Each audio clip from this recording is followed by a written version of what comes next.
Welcome to Fireside Giants. My name is Alex with my co-host Anthony Rivardo. My friends, we have a preseason game coming up tomorrow, Giants versus Jets, and what a time to be alive. Football is coming back. I've been traveling around, but we're still getting content with you guys, and Anthony's been taking good care of you. I'll be back in a couple days, and then we'll be back to normal. But I'm so excited for football. We have a lot to look forward to. We know Daniel Jones will not be playing in the first preseason game.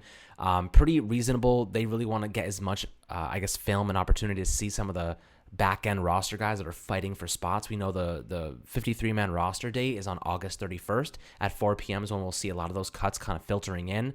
And it's going to be intense. There's going to be a lot of players that we didn't think would be cut, but will probably be cut. And hopefully that those guys aren't David Sills. They're not the Corey Clements. They're not the Rodarius Williams of the world, because we really like those guys. We think they have some potential here. We're going to talk about a couple different factors we want to look at during this Giants versus Jets preseason game, 3 in specific, and of course, a couple extra things that we can throw into the mix. But Anthony, my friend, how you doing today? I'm doing real good, and Saturday is what? Sills Saturday, baby. Let's go! David Sills season is here. I'm so hyped. I know, in the Discord, some fans were like, you guys have to do a breakdown on David Sills. You have to check him out.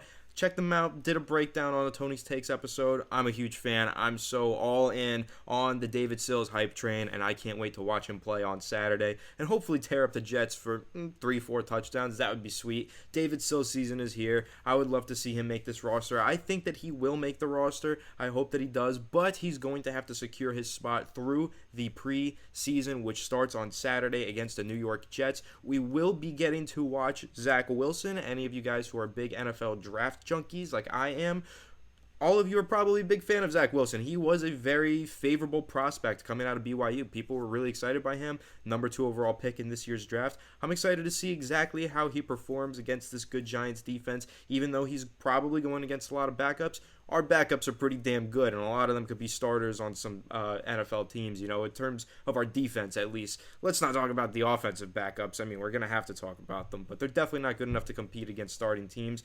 But listen, man, it's going to be a fun one. Football is back. I'm excited. I'm sure plenty of you are going to the game as well and watching the preseason in person. Have a tremendous time. If you are, send us pics and videos on Twitter. And I'm excited. Let's get into it, Alex. I can't wait to start talking about this preseason game.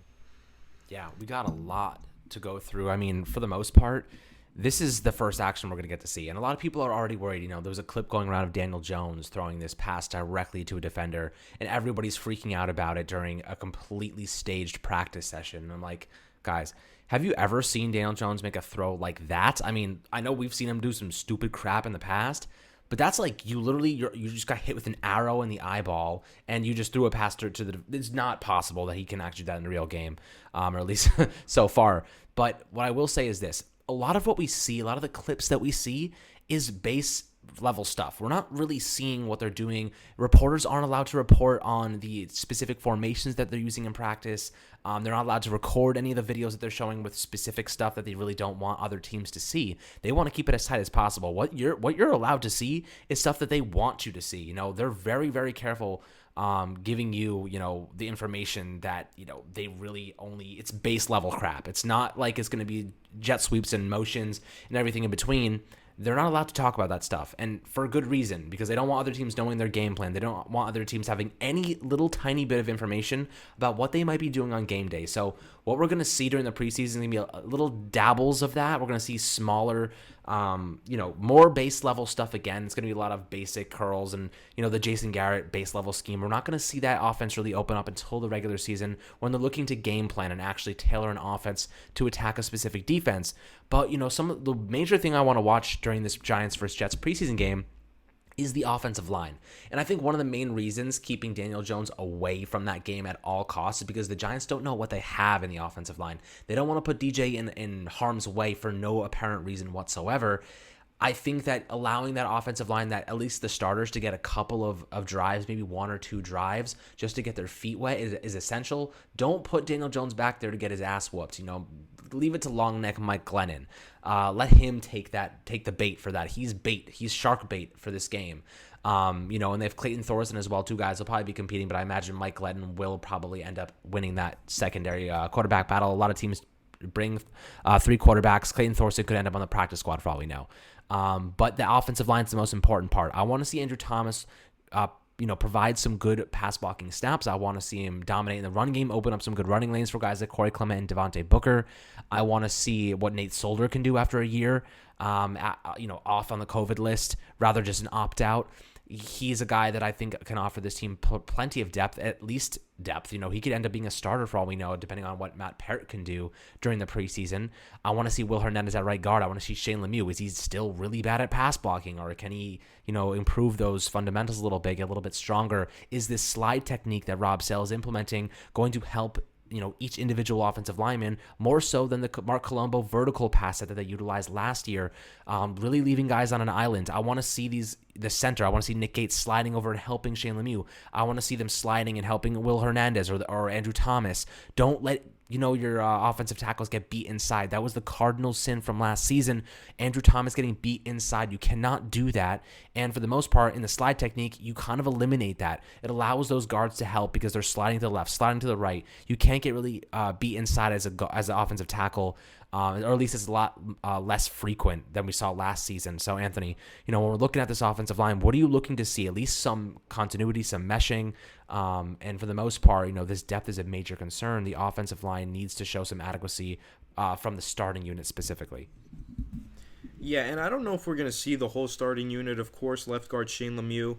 Injuries, I doubt he plays. I doubt we see Nate Solder go out there either. I'm sure not really any of you consider him to be a starter anyway, but he's also dealing with an injury, just a little bit banged up, so I'm not sure we see him. Matt Parrott, I'm pretty hopeful that we see him go out there. He's a guy who, as you guys know, I'm really high on. I think he could be the Giants' best offensive lineman this season. I have really high expectations for him. But he also has been dealing with an injury this offseason and this summer, so I'm not 100% sure he plays a whole lot this Saturday. But I really hope he does, because one thing I'm looking for is these young guys who did play some last year or all of last year, Andrew Thomas. I want to see if they look improved right off the bat in preseason. Of course, it's hard to judge a player based on their preseason performance completely. You can't make a full assessment of the player, but I just want to see exactly how this offensive line is working back from this pretty poor season last year. Like Andrew Thomas, I'm assuming he's going to play a good portion because we really don't have that much tackle depth anyway. We have, I believe, 3 tackles on the roster, or 4 maybe, and they're not going to play the whole game, the backups, and one of those tackles is Nate Solder, and he's injured, so I think Andrew Thomas has to play like a very large portion of this game just based on the lack of bodies that we have at that position. So we're going to see that. We're going to probably see Matt Parrott even if he isn't at 100% for the same reason. And we're probably going to see most of the starters play. And I'm going to keep an eye on Will Hernandez as well. He's playing right guard for the first time in his career. That clip that Alex was talking about with Daniel Jones making that horrible throw, that was also a byproduct of Will Hernandez completely whiffing on a blitz pickup. Totally missed his assignment, let someone get through, and then Daniel Jones slid and then threw a horrible pass. Is what it is. But I need to see this. How does this offensive line work together in terms of their communication? Blitz pickup is a real key for me. Are they picking up these blitzes? Because especially with the Jets, okay, their new head coach coming over from San Francisco, very great defensive mind, likes to blitz a lot, quite a bit, and we need to see if this offensive line can pick up those blitzes, if the coaching staff has really got them on the same page to communicate with each other. Backups or not, let's see how this team communicates. That's what I need to see, is how well have these players gelled together with this new coaching staff. I think that's really important, and we're going to see exactly that on Saturday. And I, of course, am excited to watch Nick Gates, that hog molly, go out there, bash some skulls. But yeah, man, the young guys who are in their second season with the team, I'm going to be keeping a close eye on them. But as a whole, I want to see these blitzes get picked up. I don't want to see any sloppy plays like we saw from that viral Daniel Jones clip. When someone's blitzing straight through the A-gap, get in his way and stop him before he smacks your quarterback. We need to see this team improve in that regard, and I need to see that improvement begin this Saturday. It's all about improvement, right? It's all about continuity, chemistry, improvement, and saving Daniel Jones' ass. Because at the end of the day, if the offensive line doesn't play well, Daniel Jones is going to feel the brunt of it. He even said, I got to perform this year. Dave Gettleman said, this is his year. We invested heavily. If he doesn't show what we need, then how can we possibly stick with him? We have 2 first-round picks next year. You basically got to start over and, rejuvenate that rookie window because they spent a lot of money. And eventually you're going to have to pay Daniel Jones if you're not going to, get rid of him. So this is his year to shine. He's got to show that big step, that big improvement. And we've seen Daniel Jones look a lot better in the past. Last season, he strung together a couple of games where he was throwing touchdown passes. He didn't throw any interceptions. He wasn't fumbling. And then he got the hamstring injury that really set him back. So it really comes down to the offensive line once again, and hopefully they can live up to this potential. Very young. They have 8 years of combined experience together, which is not a lot whatsoever. And I think that it really attests to the struggles that they have faced. There a lot of them were rookies last year. 3 of the starters were rookies last year. We had Cam Fleming at right tackle. Nate Solder's head and shoulders above him. So hopefully we can see a little bit more continuity, and we'll be looking for that during the Jets versus Giants preseason game. But the second point I want to make is about the wide receiver unit. Now, that back end of the wide receiver unit is very messy. You have John Ross, you have Dante Pettis, you got CJ Board, you got Damian Wills, you have Austin Mack, you have Alex Bachman. So many players here that are fighting for reps. David Sills, obviously another big one. Now, who wins that battle? It all is going to come down to preseason. I don't give a crap what I see or hear in training camp. Yes, David Sills, 5 touchdown passes and red zone drills. Fantastic. Love to see it. He's been following Daniel Jones like a puppy dog this entire offseason, trying to gain some more continuity with him, some more chemistry with him, and it's really panned out in training camp. But does it pan out in preseason? Can he, make plays with Mike Glennon as the quarterback? We will find out very shortly. If he continues to catch passes, which he seems to have very reliable hands, he will have a roster spot. But at the end of the day, you also have to think CJ Board, who has an application on special teams, offers a little bit more value unless David Sills can offer value as a punt gunner, which I think he has been training at as well. So we're going to see how the Giants manage to get their wide receivers involved on special teams and the offense. But Anthony, when you're looking at this group, I know you love David Sills. I know you think John Ross is, utilized in multiple different ways, jet sweeps and pre-snap motion and whatnot. He can give a little bit more to the offense than some of those traditional wide receivers can. But who are you looking out to stand out in this game the most? And, when you're looking at this wide receiver core, I guess there's one odd man out. I don't think Austin Mack is going to be a guy that ends up making it. He'll be a practice squatter, Bachman practice squatter, Wills practice squatter. But you have Dante Pettis, John Ross, and David Sills. And Dante Pettis, I wouldn't rule him out, honestly. I've heard he had a couple good practices. So when you're looking at those 3 guys, one of them's got to go eventually. Who's it going to be? Yeah, I mean, it's a tough battle between these guys. John Ross seems unequivocally safe. Okay, he's been playing really well. He's listed as WR4 ahead of Kadarius Toney. He's listed as the starting kick returner, the second string punt returner. He's safe. We can pretty much pen that one down, that John Ross will be making this roster at this point. At least that's how I'm feeling.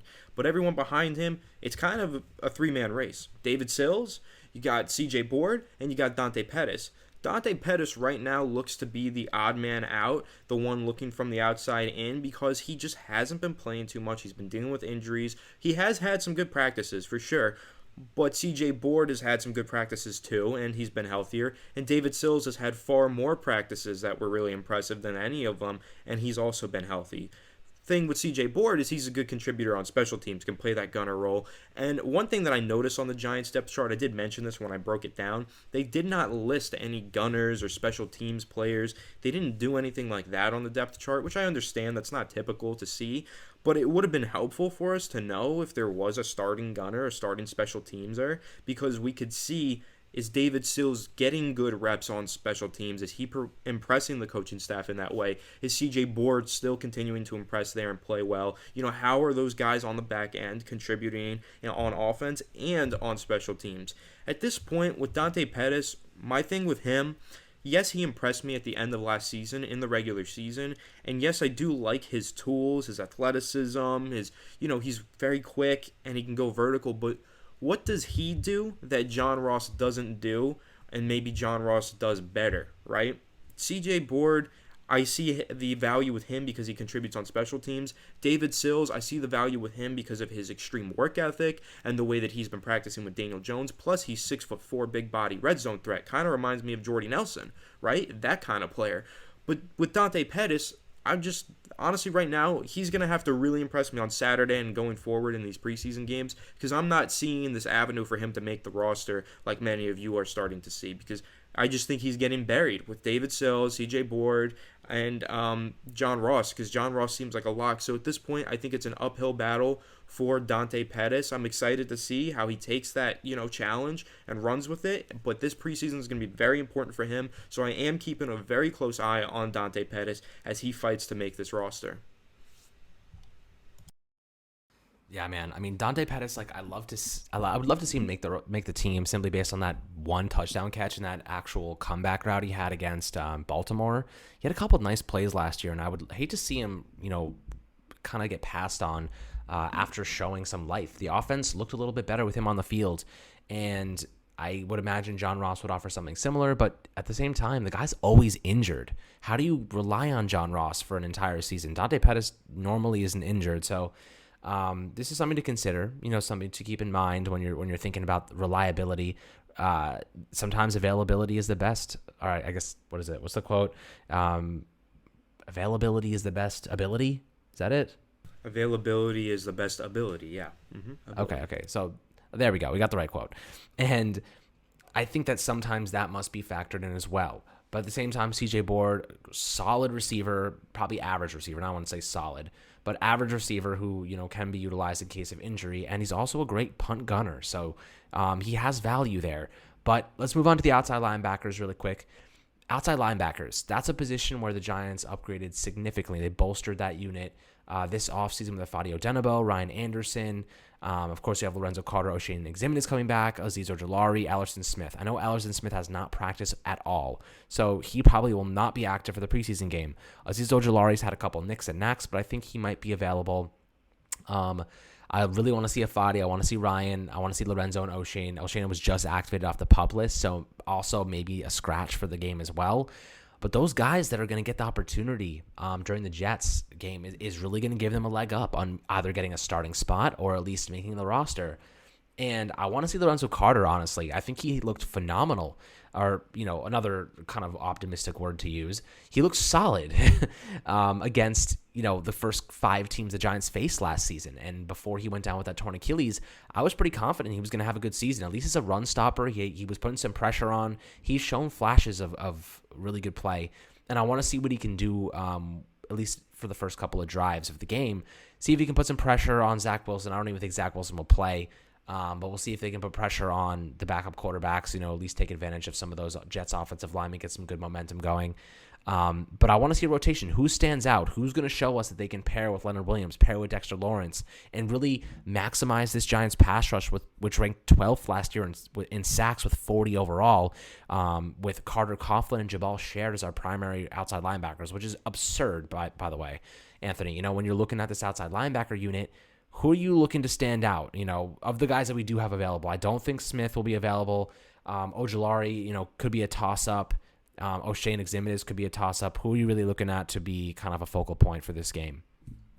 I have a surprising name that I'm going to throw out here, and it's Trent Harris, okay? I don't really know who Trent Harris is. I do need to do a little bit more research on him, and I feel like a lot of us probably feel the same way. Who is this Trent Harris that's listed ahead of Fadio Denebo and Cam Brown? Has this guy been standing out in practice? He's listed ahead of Afadi and Cam Brown. I need to see this guy perform in the preseason because maybe he's like the Kerry Wynn of the world who's just really good in training camp and preseason. Doesn't really impact the regular season, but who is Trent Harris? Why is he above Fadio Denebo, a guy who led the Vikings in pressures in, I believe, 2019? So I need to know who this guy is. I'm going to be keeping an eye on him. I'm going to be keeping an eye on, really all of these guys for sure. Cam Brown is another name that you got to keep an eye on because he's listed 4th string on the depth chart as a Sam linebacker right now. That's very concerning. A guy that I really liked coming out of college, really toolsy, like very rangy, athletic linebacker. I don't think he needs to be penned in as an edge rusher. I think that they could move him inside. But, that's kind of what the Sam linebacker role in this Giants Patrick Graham defense does. Like Lorenzo Carter, yes, he is our edge rusher. He's our primary pass rusher. But that Sam linebacker position does drop back into coverage a whole lot when they're in that nickel formation and really does a whole lot of different things on this defense, which is why I was surprised to see Azeez Ojulari listed as OLB, which seems to be their pure edge role with O'Shane Ximines, because I thought that Azeez Ojulari would be playing that Sam linebacker role where they kind of move around a little bit more, they kind of drop in the coverage, because I did see him do a lot of that at Georgia. He played that Sam linebacker role, so that was something that confused me just a little bit there, but like I said, Trent Harris is someone I'm keeping an eye on. Nico Laulos, our guy from Dartmouth, LeBron James' bestie. I do want to see how he performs in the preseason. He obviously was just such a fun story to root for mid-season last year when he just came in and started making plays. We were like, oh my God, who is this guy? He's awesome. So I want to see if he can continue to have some of that Laulos magic in the preseason. Ellerson Smith, I don't expect to see him play. He hasn't been practicing. I think he just returned to practice, but he's still not at full speed, so he probably isn't going to play. And either way, I do think that Ellerson Smith's position with this team is in some way safe because A, you cut him, you put him on the practice squad, someone else is going to sign him. He's 6'7" and has the longest wingspan in the NFL. That dude's not going to last on a practice squad. Someone's going to see some value in him. So you really can't afford to cut him, otherwise you're going to lose him, in my opinion.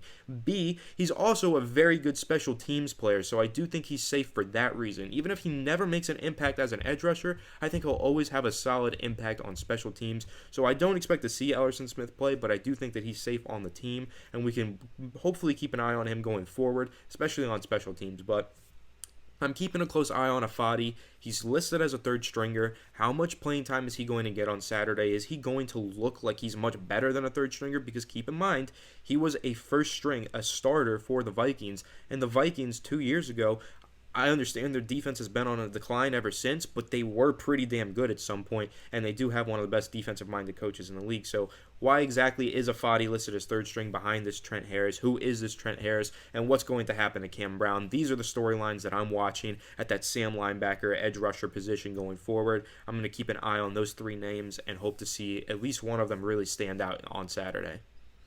Yeah, I agree, and I think, at the end of the day, it is unofficial, and at the same time, I don't think they really see Afadi as a pure outside linebacker. I think they want to use him in sub packages, move into 4i, do some really interesting things with him. So it was really hard to coin him a specific position, but I will say I think he's a pretty solid guy. They've had their eye on him for quite some time. They finally managed to snag him.